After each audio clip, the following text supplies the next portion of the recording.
First of all, welcome. Thank you for coming out tonight. My name is Reggie Allen. I'm one of the members of the Chamber of Commerce, and appreciate you all coming out and participating.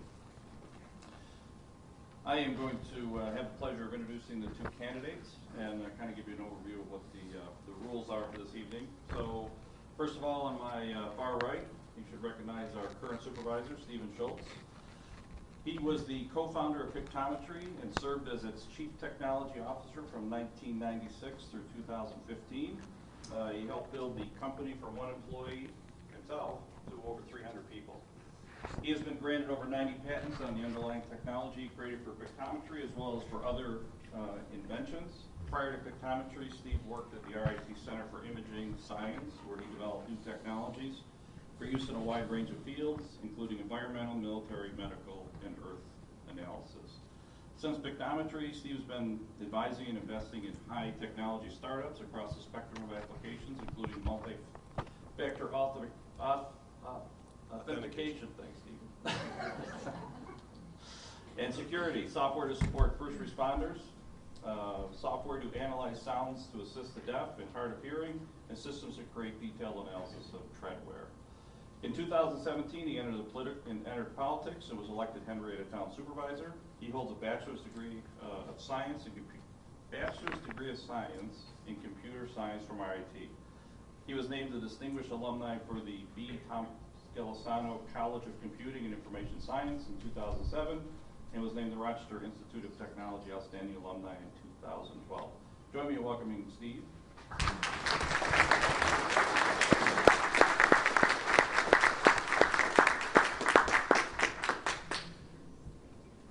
To my immediate right, Ken Breese is a lifelong resident of Henrietta with a history of volunteering and contributing within the community. He was raised on the east side of town, first in the Rouge Road area and then the Red Lion Road neighborhoods. He attended Rush Henrietta High Schools and graduated from there in 1978. He's a veteran of the United States Air Force and has been employed in the retail industry since 1982 in a variety of roles, including management, purchasing, marketing, and operations. Ken and his wife, Andrea, have a home on Elverston Way and were active in volunteer roles as their son, Eric, went through the Rush Henrietta school system. Ken also served as a assistant coach with the RHAA baseball program from 1999 through 2011. Ken has been an active and involved in local politics and government since he joined the Henrietta Republican Committee when he was first eligible. He held various leadership positions on the committee prior to being chosen unanimously as a candidate for the town council. Ken has 13 years of experience on the Zoning Board of Appeals and 4 years on the Town of Henrietta Board, which he served as a solid foundation for the town supervisor position. Join me in welcoming Ken.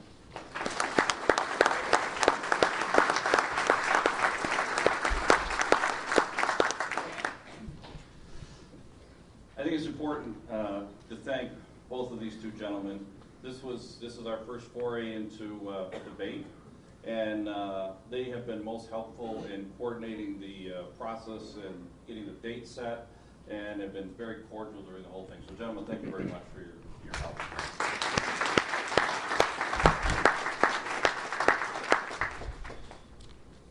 The questions for tonight were formulated by the Henrietta Chamber of Commerce board members. It's important to note Steve is a board member of the Chamber. He has not seen or had any part of putting the questions together. But I do want to thank all of the board members for their submissions, and I especially want to thank Adrian, who's the director of the library, wherever she went, and Melanie Byrne, who put this whole thing together. So thank you, ladies, for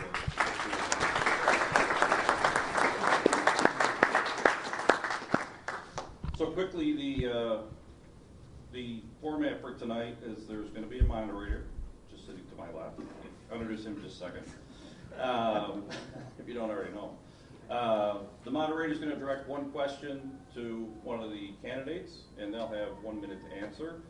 The other candidate will also get that question and have 1 minute to answer.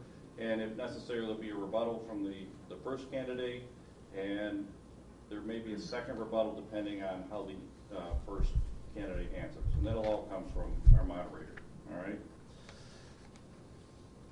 At the end of the debate, all of the candidates that are here for town board, judge, supervisor will be available for you to ask questions individually. They'll be floating around. So if you want to stay at the end and see them, please do that. All right? So without further ado, our moderator this evening is Adam Chodak. And Adam grew up, or is the evening anchor and managing editor at News 8. He grew up in Pittsford and moved back home in 2010 after living and working in Syracuse, Boston, and Denver. He's moderating a number of local debates this year, including those for a local congressional district, plus for Monroe County Executive and Rochester Mayor. So thank you very much, and let's warm welcome for Adam Chodak. Thank you. A big thank you to Reg Allen and the Chamber for having us. This is an honor. It's lovely to see all of you out here. This is democracy in work right now, so it's great to see everybody. I am double fisting right now at the mics because we are live streaming this on our Facebook page. That means that if you're so enthralled by what you hear right now, you can go home and watch it all over again on the News 8 Facebook page. I do want to thank the candidates for joining us. I'm going to hand the mic off after I ask the first question, and then I'm going to try and shout the questions. If that doesn't work, I am sure at least one of you will let me know, and then I will end up grabbing the mic before they answer for each question. Because of a coin flip, we are going to start with opening remarks with Supervisor Schultz. Thank you. I'd just like to welcome everybody. The turnout has been phenomenal. The kind of traditional mentality is incumbents don't do debates. But one of the things when I was running 2 years ago that drove me nuts was how little access the challengers had to the public. And so when I took office, I swore that I would change that. And so here we are, we have a debate. It was funny when at that chamber meeting there was a discussion of what should we do in October, and I suggested to Melanie that we hold a debate, and she jumped on it and never let go. So once I'd said it, I wouldn't have had a chance to back down. You know, I don't have a whole lot of experience in politics. As I always say, I'm not a politician, I'm an engineer in office. But a couple of years ago, I didn't like what I was seeing coming from town hall, and rather than just complain about it, I decided to do something about it and ran. It took some convincing for my wife, Vicki. I'm still not convinced she's convinced. She's asked, do I have to be First Lady of Henrietta, and we said no. But you know, as I considered it, I reached out to Michael Udelson, got advice from him on what it takes to be town supervisor, and decided that this was something that I would like to try. Prior to that, I was actually retired, which I very much enjoyed, but I very much enjoy working as town supervisor. I'm not so much a fan of the campaigning I have to do every 2 years.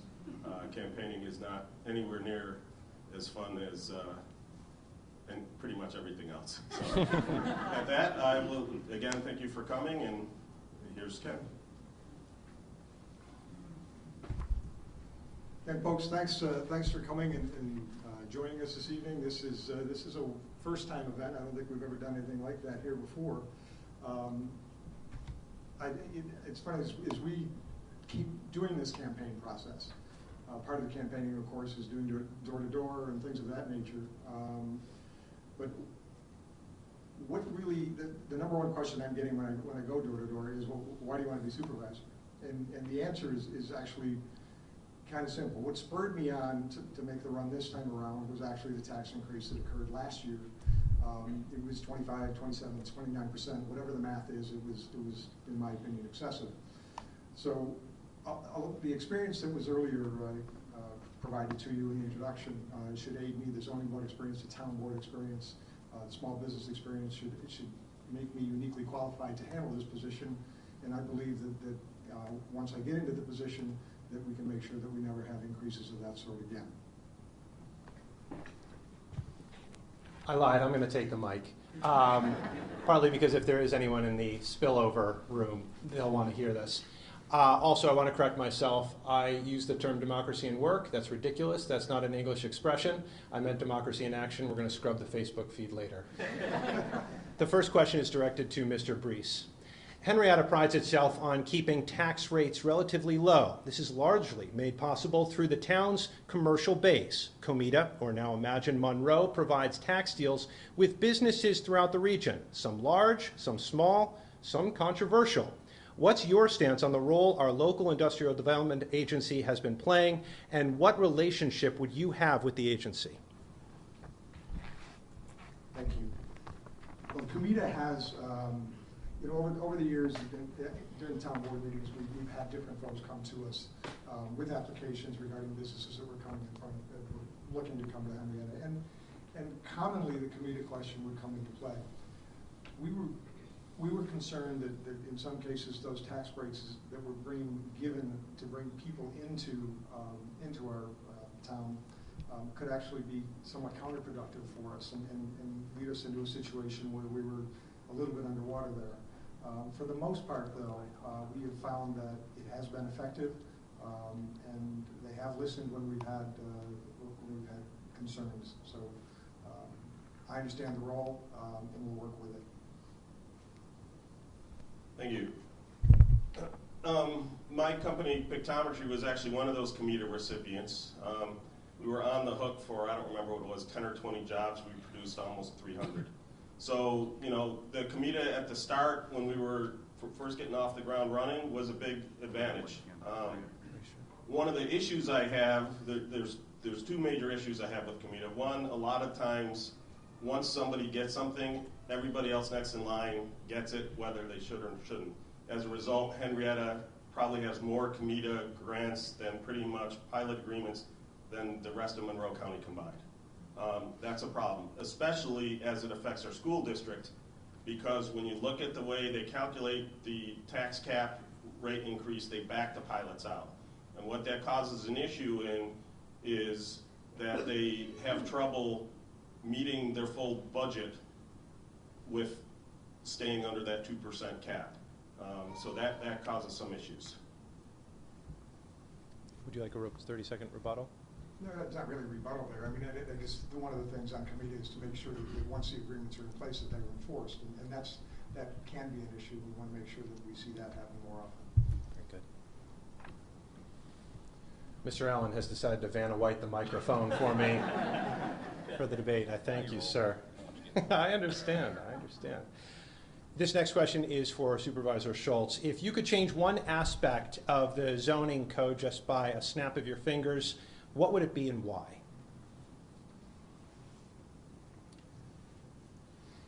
One of the biggest frustrations we have with some of the zoning are some of these chronic problem houses. We have people who just don't take care of their yards. They're essentially junk yards. We're only able to, by the property code, go after the property owner. So even though we, for instance, in this one house know it's the grandson, we can only bring the 80-year-old grandmother into court, and that becomes a real problem. And we've had problems with those when they get to the court that sometimes they're easily dismissed, and that's been a real problem. Zombie houses are another one that if there was a better way in the code to be able to deal with zombie houses and get them taken care of, I think that those two issues would be the thing I would change. I don't know if I cheated by using two. Excuse me. Actually, I thought the question was more on the zoning code itself or code enforcement, which we reply. Zoning code, the law itself. The zoning laws themselves, as far as how we develop and how Exactly. we That's manage the development correct. that we have in town. Correct. So, I guess as we would look at the overall landscape of our town, and we have zoning codes that we're just updated, as I recall. We started the update process back in 2016 or 2017 when I was on the board. A lot of the concerns have seemingly been addressed. One of the things that concerns me the most now is what we're going to do with our retail space as we continue to see that vacated. And there are some overlay things that I've seen put into the program there as well. But if I could snap my fingers, I mean, I would certainly like to keep all the major development and all of the business development that we could pretty much north of the thruway. And south of the thruway we would maintain as farmland and green space and so forth and housing. Would you like 30 seconds? Sure. So in terms of the code itself, I don't have to snap my fingers because we just completed a year-long process updating the comprehensive land use plan in that regards. We did create overlay districts to help revitalize some of the tired areas. We did strengthen the protection for farmlands. We put in a lot of stuff in place to help protect the community moving forward. So like I said, in terms of where the zones in the districts and the things can appear, we spent a lot of time, and this wasn't just me, this was the whole board, both sides of the aisle, and again, building on the work of predecessor boards, but you know, we put in an extensive amount of work to get that done.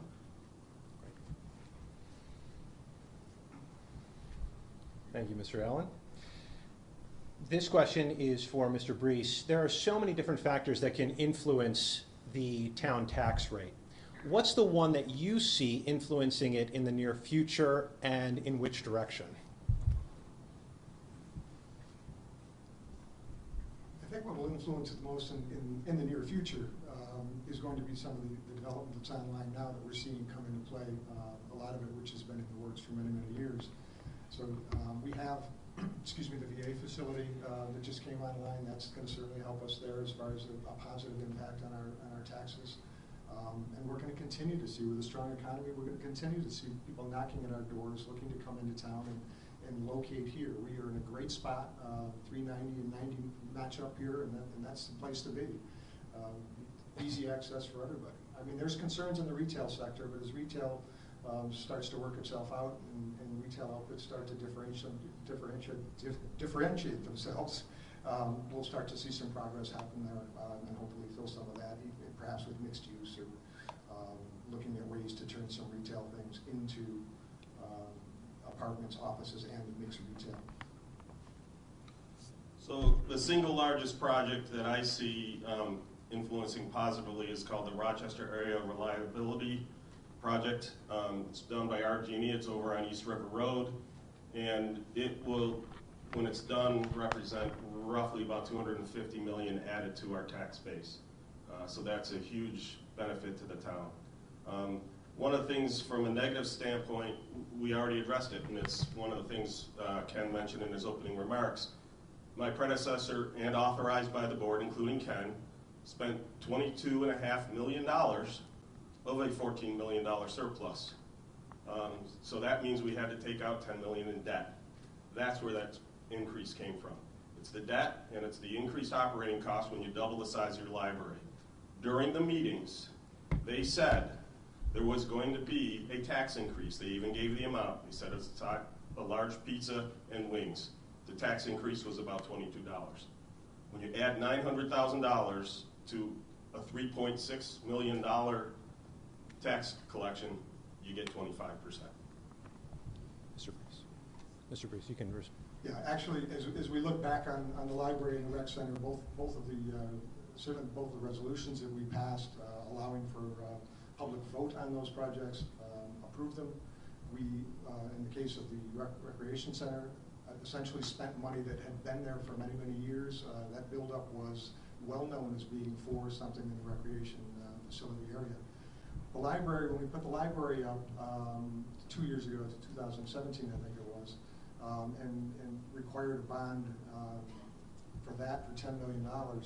There was original requests for that was actually higher than that, and we pushed it back down to $10 million, so that we understand that there are going to be costs involved when it comes to the cost of a pizza, and maybe a pizza and wings. It kind of depends. I mean, there are ways to manage money. I understand that the surplus this time around, the general fund, we actually over this last year ended up at 1.4 million over what we thought we were going to have. So that tax increase as a whole may not have been necessary. Can I respond to that? Sure. So in 2018, it was the budget that your group put together. We came in $4.5 million under budget. So to say that I'm somehow overspending is simply not true. In 2019, we're right on budget. So to say that somehow I overcreated the budget, again, not true. What we've done is we've held the taxes flat in our tentative budget. So if we hadn't raised them previously, we'd be raising them now. Whichever way you look at it, when that came in, that's what it is. As far as the pizza comment, it's in the minutes. Anyone can read it. Thank you. Mr. Breese, would you like to respond to that? I think we can go back and forth on this all day. I mean, we really could. I mean, my understanding is general fund's like 3.9. We estimated it to be 2.5. So, again, we can go back and forth on it all day. There's going to be disagreement. I don't think we're going to get to the bottom of it here. Okay. I was kind of hoping to make my job easy, but all right, we'll move on to the next question. Also, for those of you just joining the feed, we are moderating a debate right now with the Henrietta Town Supervisor candidates. We have Steve Schultz, the incumbent supervisor, and his opponent in this race, Ken Breese. And this question is directed to current supervisor Steve Schultz. Let's say the state hands you $1 million development grant with no strings attached, no guidance, and they say, do what you will with it. I'd like to know what you would do with that type of grant and how you might put it to use beyond development if you so choose. I'm not 100% clear in terms of what types of development, but I'm going to assume it's things like public facilities. So, you know, one of the things that this town is very short on, and it goes back to its agricultural heritage, is we don't have a lot of sidewalks. We're trying to work on that. We've been able to obtain some grants thanks to Assemblymember Harry Bronson and State Senator Patrick Gallivan, but there's a lot more neighborhoods that could really use sidewalks. So that's my first inclination if I had that windfall. But we do have a number of other projects. We're trying to move the court onto the town facility. We're working on a riverfront project. We're going after a local waterfront revitalization program grant for that. So we're going after a number of things in regards to increasing the development, or not the, the infrastructure and stuff in town. $1 million? How much was it? $1 million. Right. Some of the things that came to light over the last several years that I think that we need to look at upgrading and dealing with are regarding our infrastructure, our drainage issues. Those certainly need to be addressed, and we need to handle that. So infrastructure and drainage, in other words, maintaining what we already have. If somebody's going to drop $1 million in my lap, that's where I'm going with it, because those things are very, very important. They're deteriorating. We've got drainage issues. We've got roads issues. So we need to address those. And then, sure, the courts would be nice. We talked about turning the old library into a court, but that's going to probably have to take a back seat as we deal with some of these other issues. So one note on drainage, that one has a significantly large surplus. So we are using that, for instance, to replace Castle Road culvert, some other culverts. One of the things this budget includes is an additional engineer in order to address some of the drainage designs, because that's what a lot of the problem is. This town is flat. It's a former floodplain. We have a lot of drainage issues. It requires engineering, and with all the projects that come into town, our engineering staff is stretched thin. So that's what we're looking at to improve that. But there is funding money available today to address some of those the drainage issues. Great. Excellent, thank you. And this message is for Mr. Breese. How do you plan to engage those residents who want to be a voice for change and measurable results in their neighborhood? And what tools would you provide them?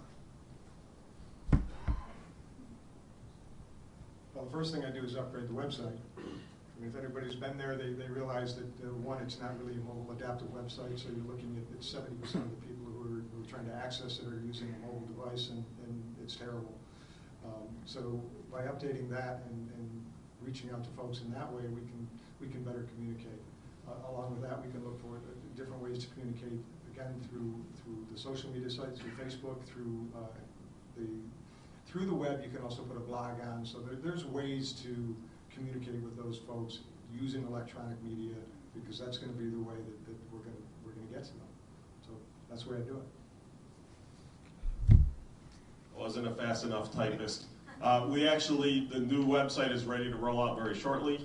I actually wanted to tackle it in the first year. Between the library and the change in IT directors, we weren't able to do that, but we've been working on it. It should roll out shortly. We have basically it's been up and running on a secondary site for all of our directors to be able to change things. One of the big things we did is we decentralized it. What I mean by that is each department head has the ability to maintain their own department, so it doesn't all have to funnel through IT. And it's, again, addresses a lot of the issues in terms of centralized calendars, better information, getting all the documents out. So I agree, the old website, which has been around for years and years, was rather tired. Great. Our next question is directed towards Mr. Schultz. You had mentioned farmland a few minutes ago, so this question is a bit more pointed. What is your vision for protecting farmland in the town moving forward?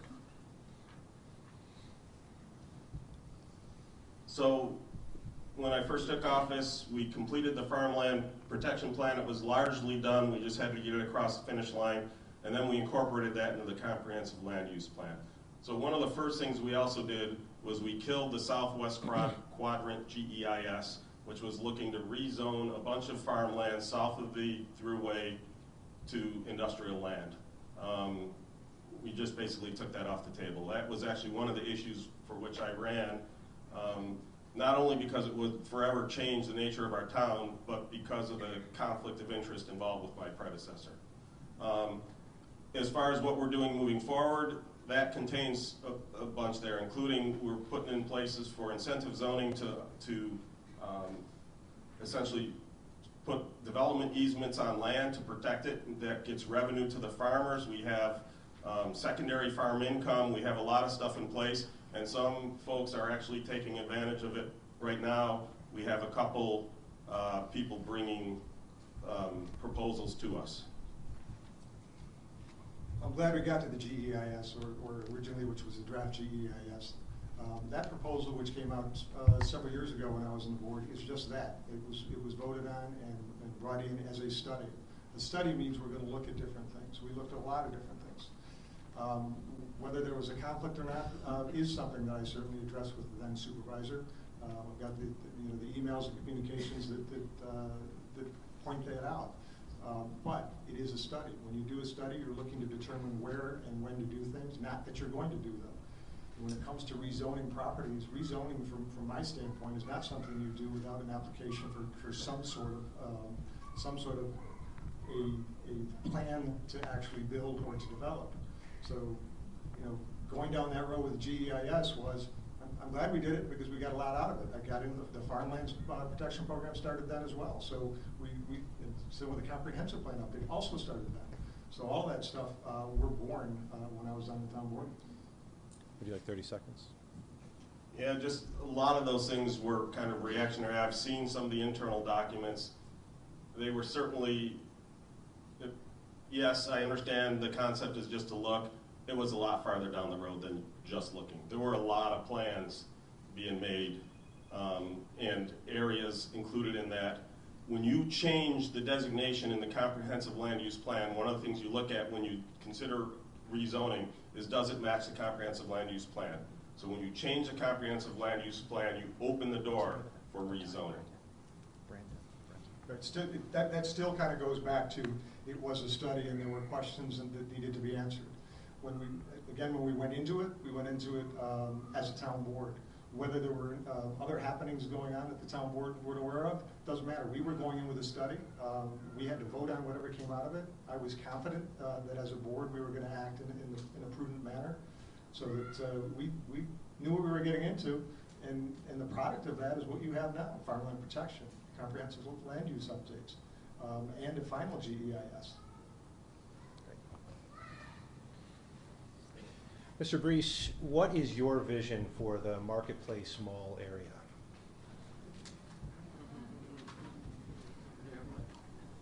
Wow.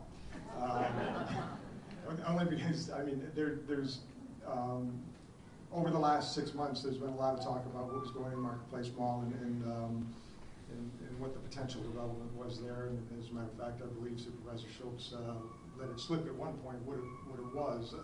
But the vision there is you need to bring something in that brings traffic. Right? The Marketplace Mall, being home to department stores and things of that type, that's kind of going by. It's passe because now you've just got pennies over there. And they're, if you look them up, not in great financial shape as well. So what has to be in there are stores that people are interested in going to, things that they can't, they can't perhaps get, or an experience that they can't get somewhere else. So we'd like to see something that brings traffic in there. It sounds like perhaps there is something going to go in there. Once you get that traffic in, then you can revitalize Marketplace Mall, and then you can go across the street and figure out ways you can revitalize Southtown, because that's, I don't know, probably 30–40% empty at this point as well. So I unfortunately can't give my vision because it's currently sitting in front of a couple boards right now and confidential. In theory, they were supposed to have announced it by now because they were supposed to appear in front of the next board meeting on the 23rd, but as typically happens with boards, it was pushed back. So I don't know when it's going to be announced. As far as the aforementioned slip, a lawyer told me that it was public. I believed him. Perhaps I shouldn't have. But it's changed since then, so that what was talked about then is not quite the same thing, but it would basically bring 3,000 visitors roughly to the mall every single day, which obviously has a huge benefit. As far as pennies, by the way, they're hiring 70 additional people for the holiday season, so whether they are or are not in financial stress, they're at least committed to operating at this location. Maybe 30 seconds. I heard a lot of whispering at that, Supervisor Schultz, out in the audience. You mentioned traffic. There are those who consider traffic a concern in certain areas of the town. We'd like to get your thoughts on that, and if you do share that sentiment, what would you propose to fix all that? Supervisor Schultz. Unfortunately, most of the traffic issues occur on state or county roads. Those are outside my jurisdiction. That doesn't mean I don't constantly pester them. When the horrible conditions of East Henrietta Road after they did that bridge repair on 390, I was calling them constantly. In fact, I put out the regional director's phone number and asked everybody to call him. About 2 hours later, he cried uncle, and they went and patched the thing. Most of those places, like I said, there are, if you look at Lehigh Station Road at the, again, 390 intersection, that backs up forever. I have ideas on how to fix it. I've shared it with the state DOT. I don't know that they necessarily agree or have it in their budget. You know, there are certainly issues, and we've been taking a look at them. East River Road is another one. What we did is we created a corridor, and any new development that puts traffic on the road has to contribute to that, which will pay for improvements for that corridor.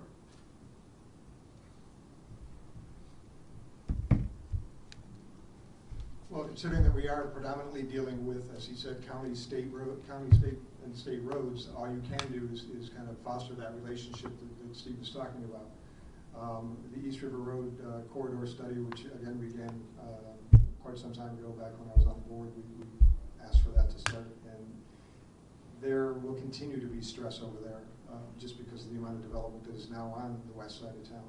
So, but to Steve's point, all you can do is pester, because it's going to be squeaky wheel, and you're going to have to develop relationships in the proper manner to make these things happen.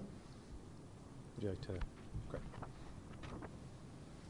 I'd like to talk about mental health and opioids for a minute. We often hear town leaders say, this is something that we should address, I want to be a part of that, but then when an organization who deals with mental health or opioids proposes a facility in that leader's town, there often is pushback. I'd like to know your take on Henrietta's role when it comes to addressing mental health and fighting the opioid epidemic. And this is for Mr. Breese. Well, that's a tough one. Really, the drug abuse is rampant in our society, particularly with opioids, but it's not just there. Is something that touches certainly every family, and sometimes more than once. So when it comes to looking at how to help solve that problem, I think we have to be open We have to have dialogue, we have to talk to members of the community, but we also have to reach out and figure out ways to solve the issue that way. We can't turn our heads and say, go to the next town. I think we very much have to look into assisting and putting the effort forth to help solve that problem. So I'm certainly no medical expert, and I recognize that, and so when this issue comes up, I typically turn to Reg, because he has a lot more experience in it.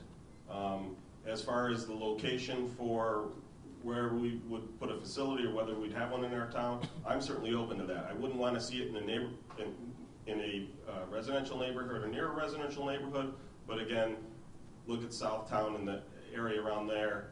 There are plenty of places where you could put that facility.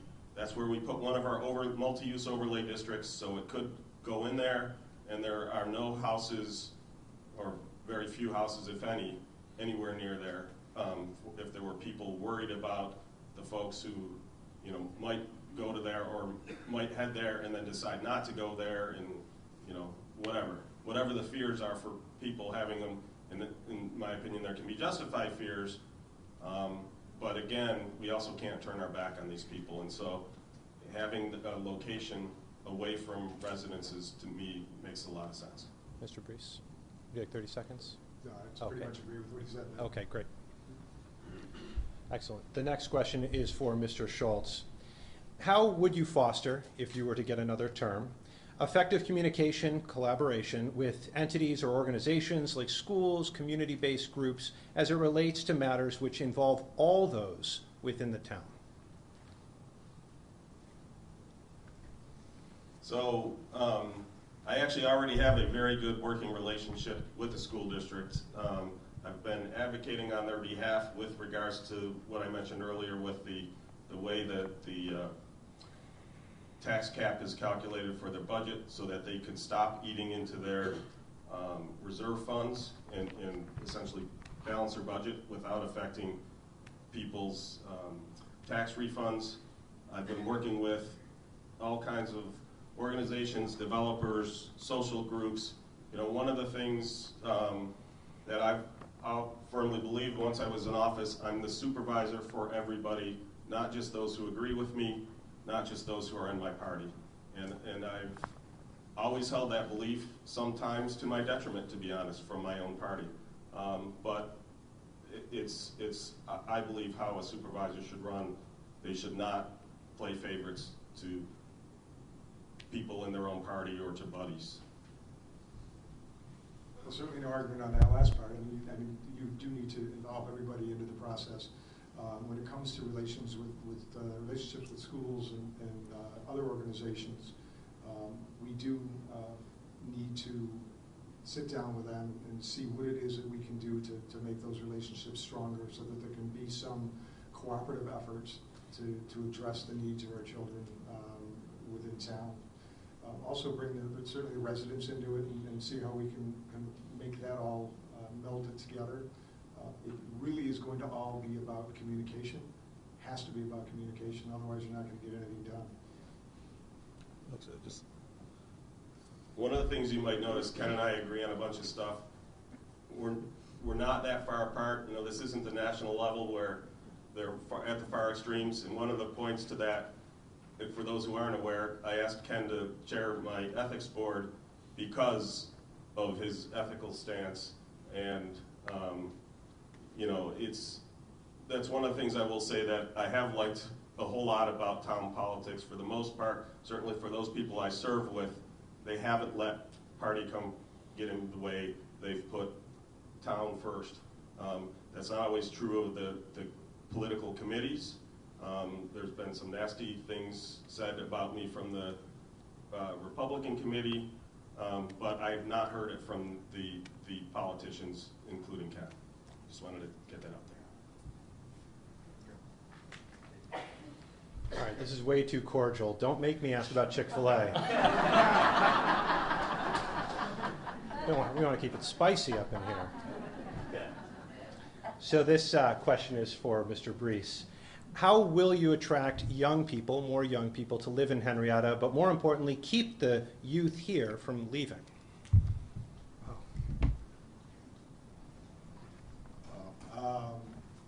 attracting young people to Henrietta hasn't necessarily been a problem for us, I don't believe. We seem to attract an awful lot of folks here, young folks, because we're a good place to start a family and a good place to buy a home in. Keeping young people here is a different question, because what comes in with keeping young people here, I imagine we're referring to keeping our children here. And keeping our children here means having jobs for them.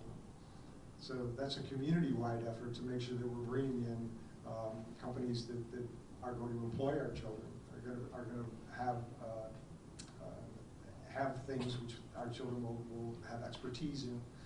So that comes down to the education part of it as well. But I think, you know, my son's not here anymore. I mean, he's 26 years old, and he left for college and didn't come back. So I get the thing about trying to keep him here. I'd love to figure out a way to do it, but if they want to go, and they're going to go. So there's no question that the jobs plays a big part in it. And part of it is also the type of jobs and the type of work environment. If you haven't been by the former Kodak facility, go see the Riverwood Tech Campus, of a perfect example of a developer working to keep young companies here.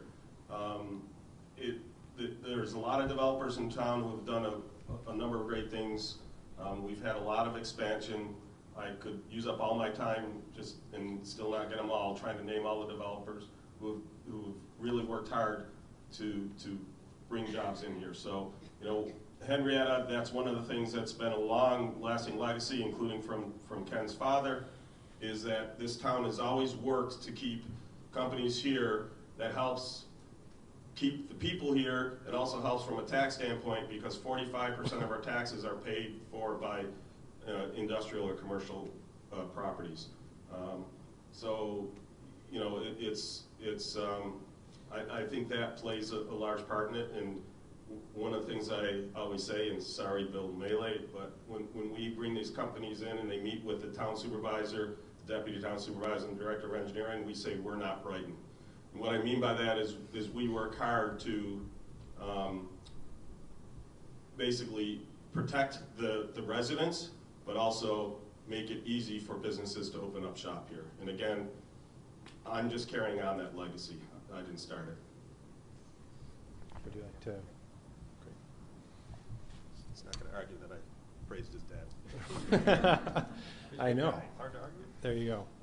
This next question is for Mr. Schultz. Given that accountability using measurable goals is key to tracking the progress of our town, how would you allow your constituents to hold you accountable on a quarterly basis, if you so choose to do so, for the results of your administration?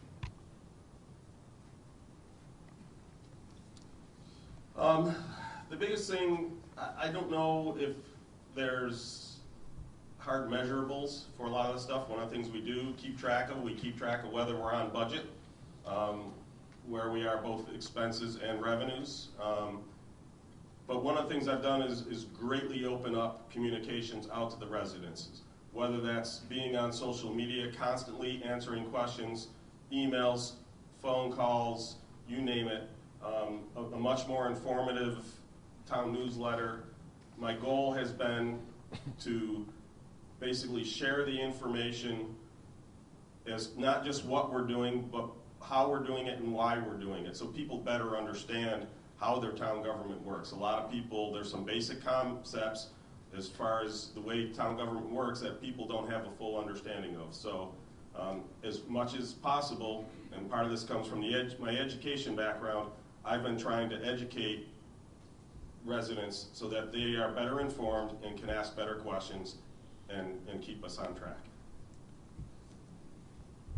I think in today's world, quarterly doesn't quite cut it, because what we're running into is that constant flow of information. So quarterly evaluation, sir, we can do that, but it'd be probably less than we're able to do. Because as Steve had mentioned, there's social media, there's all sorts of electronic media, there's access to town documents through the updated website. I would think better than it is in the current one. But so there are ways that we are constantly able to check. And should it be in office, we're going to do the same. We are going to check. We're going to check into ourselves every single time. Every week you're going to look at where you're spending your money. You're going to keep an eye on where every dollar goes. And you're going to see how you're communicating with those residents and make sure that if they've got problems, you're addressing them and you're addressing them in a fair and expedient manner. One last comment on that. One of the things we did change is in previous administrations, I always felt that too much of the discussion happened at the workshop, which was during working hours or behind closed doors. So one of the things that we changed is we have a lot more discussion at the town board meeting. And in addition, we accept resident input at any point during that meeting. Anytime I ask for comment, it doesn't just have to be from the town board, it can be from residents as well. Whereas in the past, the public input was essentially at the end of the meeting after everything was decided. That made no sense to me. Actually, if I recall in the past, the public input was prior to, would be prior to agenda items. So if there was an item on the agenda that was, that somebody wanted to speak on, they would speak prior to the agenda items being read. Public comment would for more for miscellaneous items afterwards. Other concerns that maybe weren't on the agenda that we had to kind of address. But that is a history that goes back quite a ways. The workshop, of course, is a public meeting, and the unfortunate part of it is it occurs at 4:30 in the afternoon, so a lot of us, well, we're at work. But it is public, so people do have access to it. And I think the reason it was originally done that way is because that way the folks that were working at Town Hall could attend the workshop right after their workday, and they would kind of go right into the workshop part of it then, and sometimes go into, well into the evening. Agreed. Mr. Breese, as you know, Supervisor Schultz has been in this role, which has given everyone in this audience a chance to see him and his administration. So my question to you is, what change, if there is just one that you can give, perhaps two, would people see should you win this position? Well, first off, I get up earlier. so I know that if town hall's open, I'll be there. You know, when I'm representing the town in leadership positions such as this, one of the things that I heard recently, particularly regarding the VA opening, was that the supervisor in a speaking role showed up in shorts and sneakers. So that is something that needs to change. We need to, when we're going out there and representing, it may seem like a small thing, like veterans call me and complain. As a veteran, I get it because it shows a lack of respect. So I think the respect for the office needs to extend into how you're representing at public events. So I'm going to walk the walk. I'm going to go out there and I'm going to represent the town in a positive, professional manner. And that's just the way that I was taught. So at that discussion, I would point out that the keynote speaker from the veterans was also dressed casually, as were not necessarily the folks who were in uniform, but the retired military folks. I wasn't the only one. You know, one of the things I had said when I ran for this is I didn't want to change who I am. That this is who you voted for. I'm not a morning person. I make no qualms about that. But I'm usually one of the last people to leave town hall. You know, my predecessor was a farmer. He got in there early, he left early. I get in there a bit late, I stay very late. About the only person who beats me late is typically Becky. I have to tell her to go home because she's a workaholic. You know, it's a difference in style, I get it. But I'm okay with that, and hopefully you are too. Hopefully you're looking for substance and accomplishment, and not necessarily the fact, for instance, I'm not wearing a jacket. I think you can give substance and accomplishment and still have style.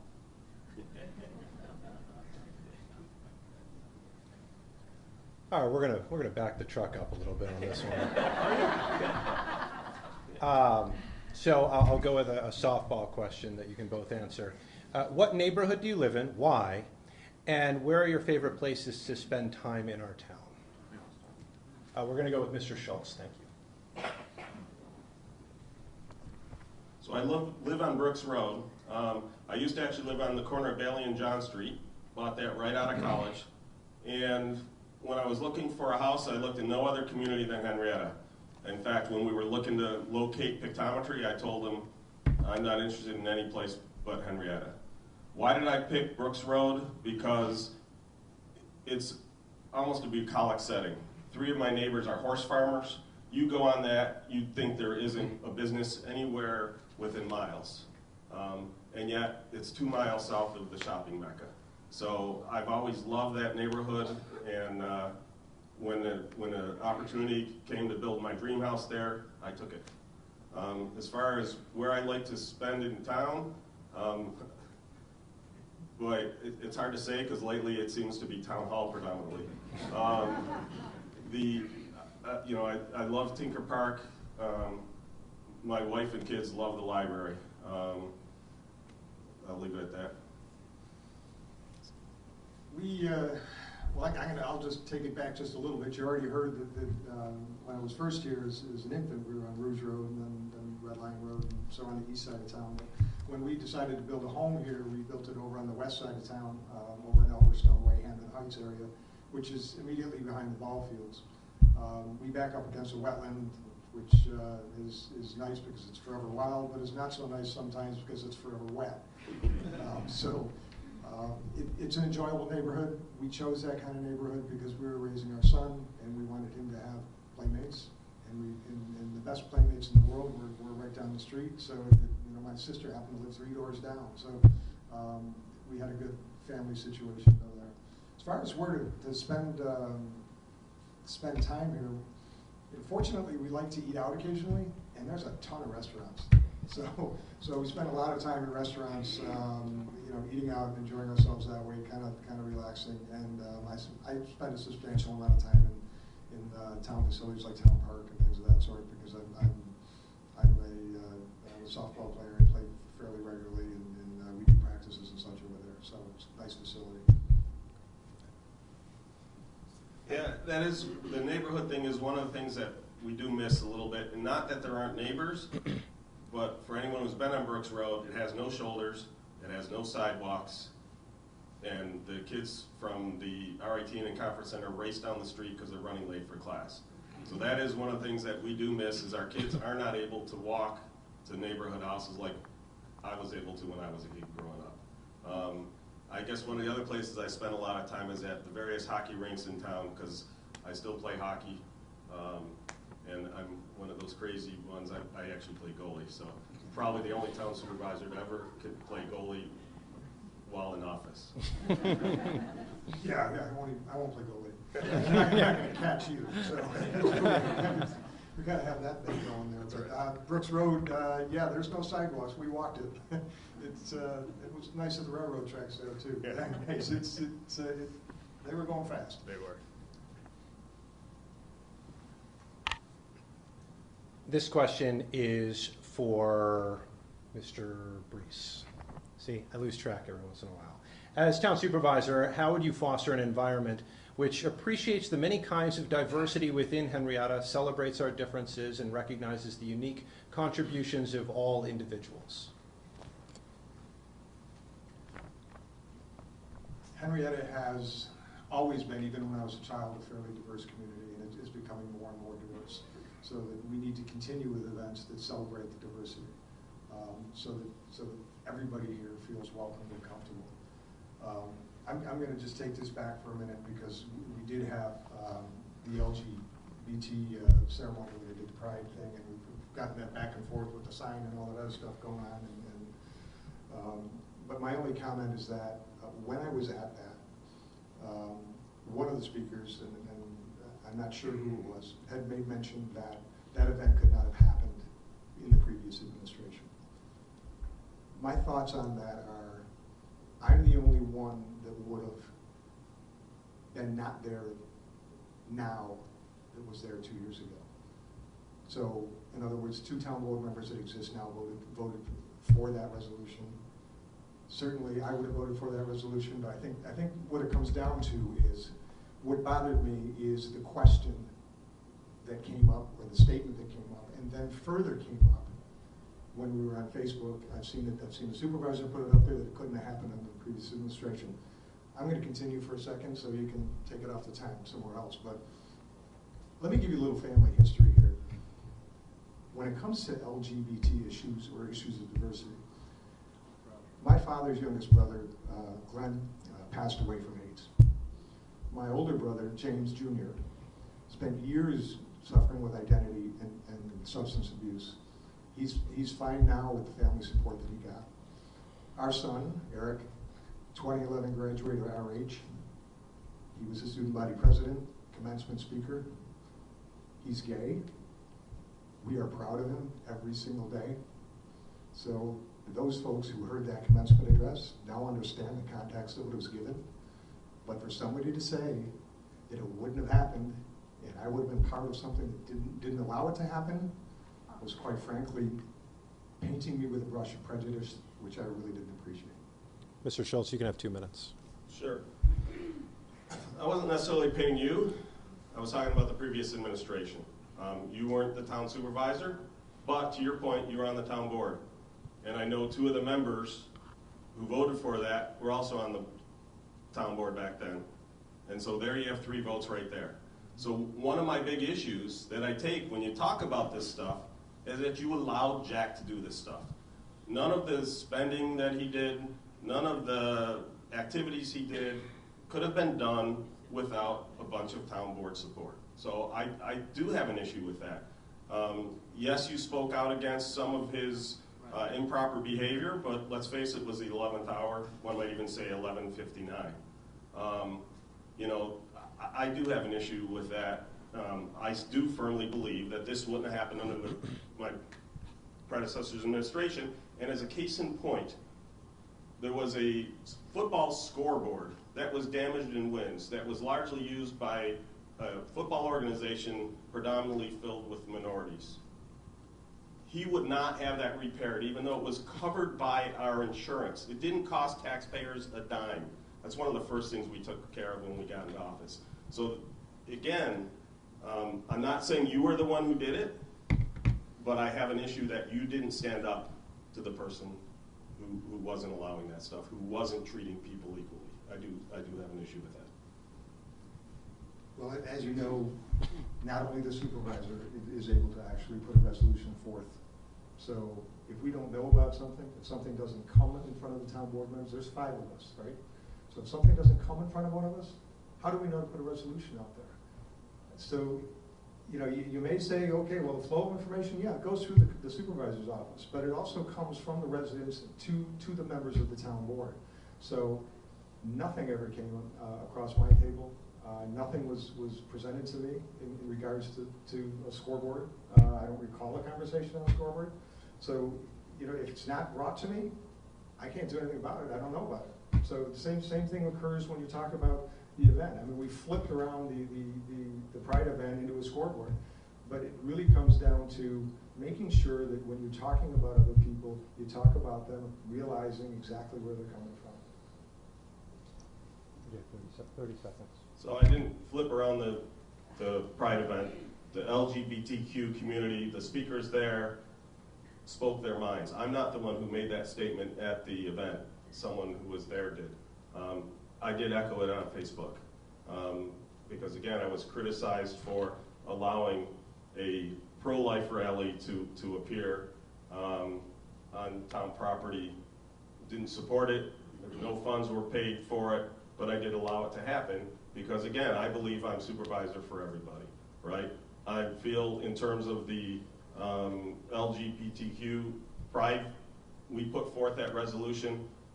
Councilman Adair, Councilman Page, both fully supported it, as did Councilman Barley and Stafford. It was unanimous, and we all read that. It was a great event. We flew the flag for a week. It was the first time that it had ever happened in town. I think it's phenomenal that we did it. It's a shame it hadn't been done previously. Mr. Breese, this was your question. If you want to have a closing word, and then we'll get to the closing. Yeah, I guess the closing word is you know, we got into the 2 different events, and you know, from my standpoint it is a First Amendment freedom of speech issue. The events, I personally didn't have a problem with having either event there. I did have a problem with having signage there. I don't think we want to probably go down that road or continue to go down that road, because no matter what you do with signage of that sort, it is going to look like the government is supporting the event. So I think that you know, as we go forward, we need to really put in some guidelines there that talk about how those events are going to be advertised. Because you know what? If I have a family reunion in the park, you're not advertising for me. So if I'm going to have an event on the front lawn, I get that it's different because it's on the front lawn, but the signage is a real problem because it just implies endorsement. All right. Follow up to that real quick. Sure. I do agree. Unfortunately, we didn't have a policy in place. Believe me, we're going to correct that. So we will have a policy to correct how we handle signage for events and stuff like that. All right, we have hit 8:30, so I'm going to have you hand this right back to Mr. Breese. We're going to start closing statements. Because of that coin flip, it's going to be Mr. Breese, then Mr. Schultz. No, actually, it's Mr. Schultz, not Mr. Breese. Whatever, doesn't matter. So in the last hour, we have talked about various topics, but still the number one concern comes to me is the taxes and the impact that it has on the residents. With my years of government and business experience, I'm uniquely qualified and have the background necessary to be your next town supervisor. I'm going to close with a story here just because I think it's relevant. Back when my father was supervisor, I used to meet him after virtually every town board meeting. We'd get together. The meetings would sometimes be quick, sometimes they'd be lengthy. Well, actually with Dad, most of the times they were quick. But anyway, so one of those times I asked him, you know, why haven't you sought a higher office? Because it was always offered, right? I mean, there was Congress, there was state Senate, state Assembly. He had good record of getting a lot of votes, and you know, certainly the party recognized that. So he told me that he didn't want to do that because this is where he belonged and this is where he could do the most good.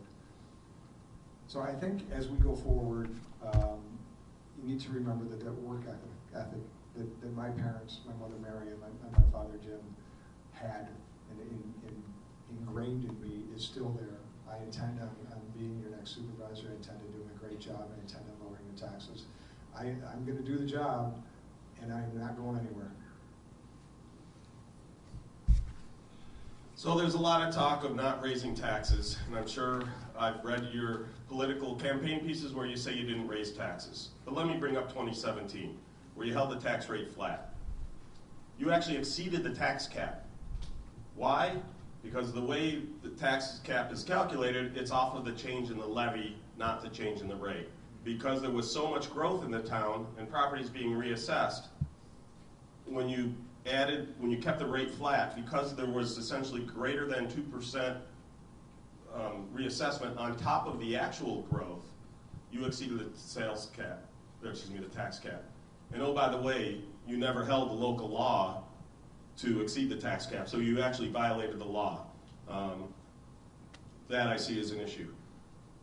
This year, the tentative budget we've put forth doesn't hold the rate flat, it holds the levy flat. That means we would collect the same amount in taxes next year as we do this year. Because of the growth in the town, you'll actually see the tax rate will drop between 4.5% and 5%. We don't know the final numbers yet because we don't have the final tax levy, or the total assessed value of the properties in town from the county yet. You can't calculate the tax rate until you divide the levy by the total assessed value. So, you know, we've done a great job holding costs down. It's not just me, it's all my department heads, it's my director of finance, who I brought with me from industry. She basically took a huge cut in pay to come work with me and to help handle this town. I wouldn't be able to do it without her. You know, it's a lot to balance, but my experience and the people I've surrounded myself with, I think we can do it, and I think we have been doing it. We've made tremendous progress. I point out I haven't even been in for, you know, what is it now, the 21st month I've been in office. I haven't even completed one of my own budgets. Again, the first year was actually my predecessor's budget. So that's one of the strange things about the way town supervisor is. You run every 2 years. You barely have time to get any accomplishment under your belt before you're running again. But I think I have a lot of accomplishments under my belt. I thank you for all the support I've received from residents, from pretty much everybody in town, and I look forward to serving you again. Thank you.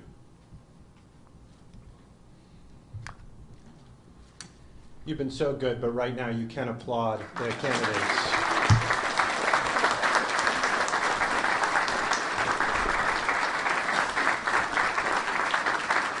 I'd like to thank both Steve Schultz and Ken Breese for coming here and having such an informative discussion. I don't live in Henrietta. If I did, I would certainly feel very confident that our leaders are well-versed on various subjects concerning the town. I'd also like to thank the Chamber once again for hosting this. This is a valuable exercise. I'd also like to thank Brandon. If Brandon could stand up. He was the time tracker today. Brandon, you were... I've never had a time tracker like Brandon. I'd like to thank everybody watching on Facebook for engaging, and I'd like to thank all of you, whether this is Democracy in Action or Democracy at Work. This is a good thing, and I hope you drive home safely and don't hit any traffic. Have a good night. Could we have a note? One note. Yeah. Just one of the things we had talked about, we're going to give each of the town board candidates 2 minutes to introduce themselves. Since I got to have the last closing, you guys will get the last introductions. We've just been alternating each time. So first up, we have Jesse Redlow. Oh, did you have a candidate? If you went a different order, sorry. They didn't give us the order. So, I guess there it is, sorry. So I have Millie Safranek.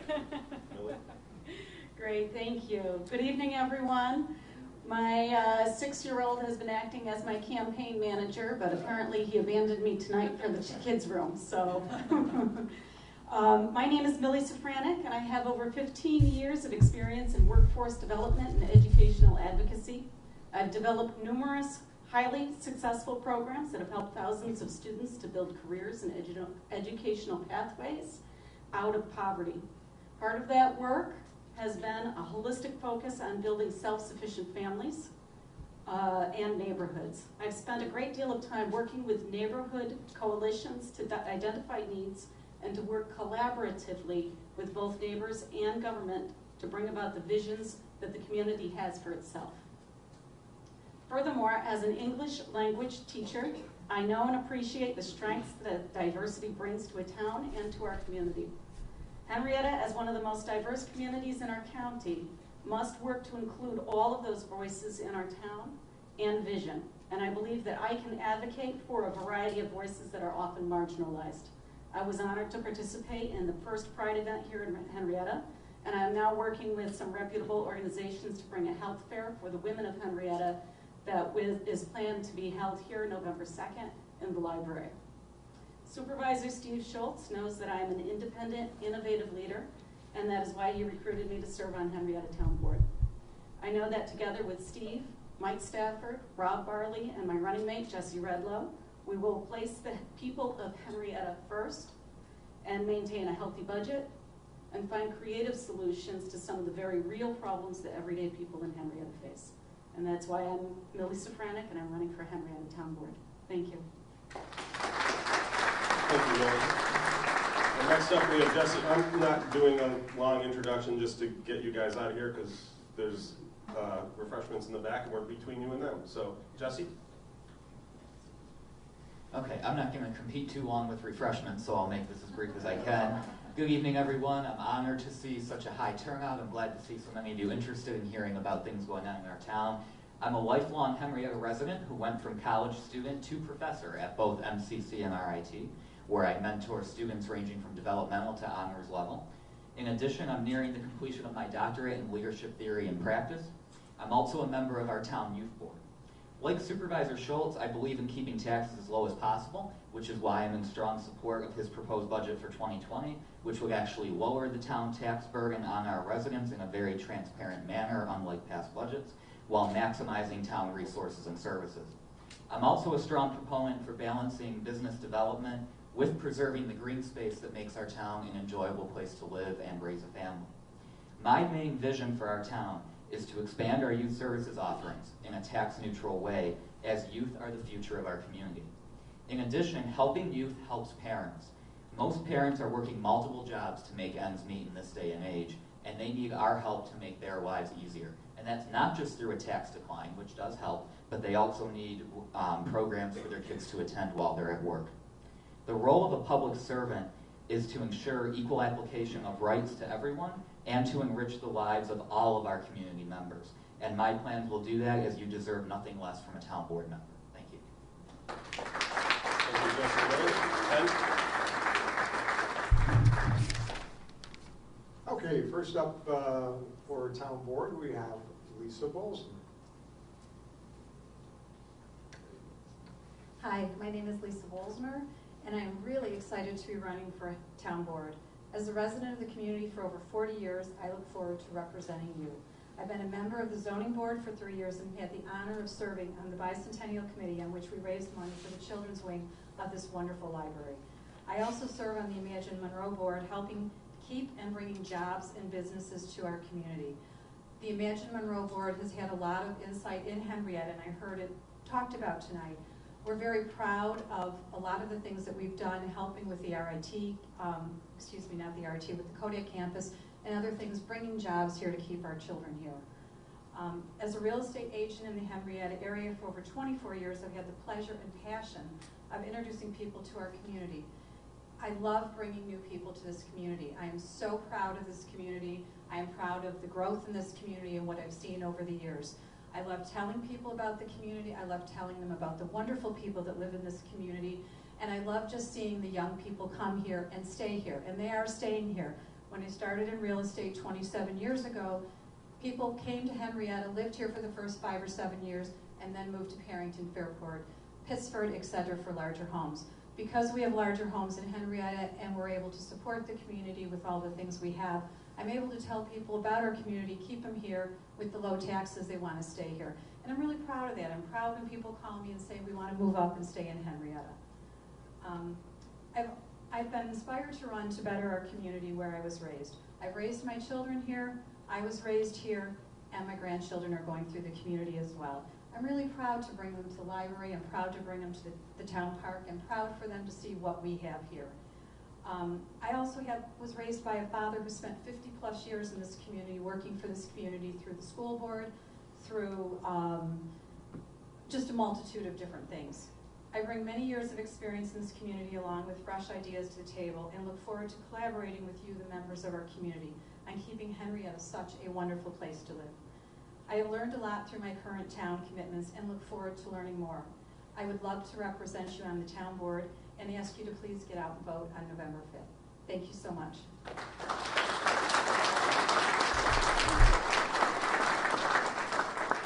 And next up, and the only reason you're not going to be able to get to the cookies quite yet, is Councilman Scott Adair. Thanks for reminding them, everybody, Ken. I really appreciate that. I want to first thank the two of you for participating in this. I think this was a wonderful event and just shows how much pride by the room that's here tonight, enjoying what's going on in our community and all the betterments that we have for future growth as far as that goes. So congratulations to both of you, regardless of what the outcome is on November 5th. And I'll echo what Lisa said. Everybody in this room, as we've been going from doors to doors to doors, I knocked on one this afternoon where the woman said she wasn't registered in our town, and I said, get to the Board of Elections, get your registration moved to Henrietta, get out and vote. She goes, did my husband pay you to come here? I said, no, he didn't, but you have to get out and vote. It's really, really important. So, by the way of background, my name is Scott Adair. I am a current town board member, pleased to have served for the last almost 4 years now. When I joined the board, I was, what I will say, a little bit disillusioned. I thought my background as a certified public accountant was going to be extremely helpful from a budgeting process. Lo and behold, I quickly realized that there's a lot more that goes on in this town than just budgeting at this point in time.